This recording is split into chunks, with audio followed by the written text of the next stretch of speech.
எப்படி ஓட்டு கேட்கறதுக்காக மக்களை நேரில் வந்து பார்ப்பீங்களா, இல்லை பனையூரில் இருந்த மேனிக்கு ஓட்டை கேட்டு போயிடுவீங்களா? இப்படி தாங்க நடிகர் விஜயை நிறைய பேர் விமர்சனம் பண்ணிட்டு வந்துட்டு இருக்காங்க. தமிழகத்தில் நிறைய மாவட்டங்களில் கனமழை வந்து பெஞ்சிட்டு இருக்கு. இதனால பாதிக்கப்பட்ட மக்களை நேரில் பார்த்து நிறைய அரசியல் தலைவர்கள் உதவி பண்ணிட்டு வந்துட்டு இருக்காங்க. இப்படி இருக்கும்போது நடிகர் விஜய் மட்டும் என்ன தெரியுமா பண்ணியிருக்காரு, நான் நிவாரணப் பொருட்களை வழங்குறதுக்கு நான் உங்கள் இடத்துக்கு வரமாட்டேன், நீங்கள் இடத்துக்கு வாங்க அப்படின்னு பாதிக்கப்பட்ட மக்களை இவரோட இடத்துக்கு வர வச்சு நிவாரணப் பொருட்களை வந்து கொடுத்துருக்காருங்க. நிவாரணப் பொருட்களை யாராவது இப்படி கொடுப்பாங்களா? நிவாரணப் பொருட்கள் கொடுக்கறது எதுக்கு? ஆல்ரெடி அந்த மக்கள் கஷ்டத்தில் இருப்பாங்க. அப்போ அவங்கக்கிட்ட டைரெக்டாக போய் இங்கே ஃபீல் பண்ணாதீங்க, உங்களுக்கு நாங்கள் இருக்கோம், எங்களால் முடிஞ்ச உதவி உங்களுக்கு செய்கிறோம் அப்படின்னு டைரெக்டாக போய் ஆறுதல் சொல்லி அந்த பொருட்களை வந்து கொடுக்கணும். ஆனால் நீங்கள் என்ன பண்ணியிருக்கீங்க, ஆல்ரெடி கஷ்டப்பட்டுட்டு இருக்க மக்களை போய் பஸ் ஏறி வர வச்சு நிவாரண பொருட்கள் கொடுக்குறீங்க. பார்த்தீங்களா, நீங்கள் பண்ணுறதெல்லாம் கொஞ்சமாவது நியாயமாக இருக்கா?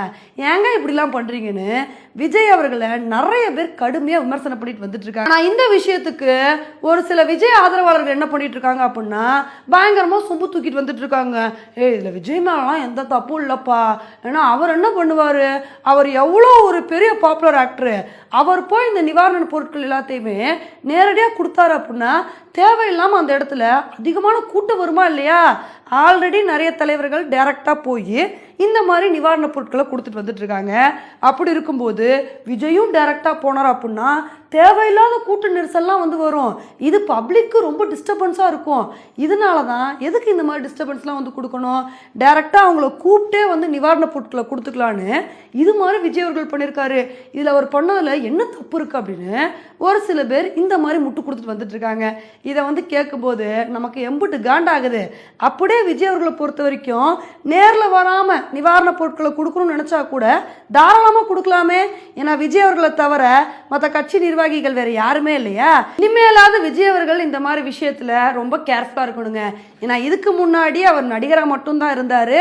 அவர் இந்த மாதிரி விஷயங்களை பண்ணுறது பெரிய பிரச்சனை இல்லை. ஆனால் இப்போ ஒரு அரசியலில் கிளம்புறாங்கிறாரு அப்படின்னா டைரெக்டாக மக்களை போய் சந்தித்து மக்கள் போடுற கஷ்டத்தை வந்து பார்த்து அவங்களுக்கு ஆறுதல் வந்து சொல்லணும்.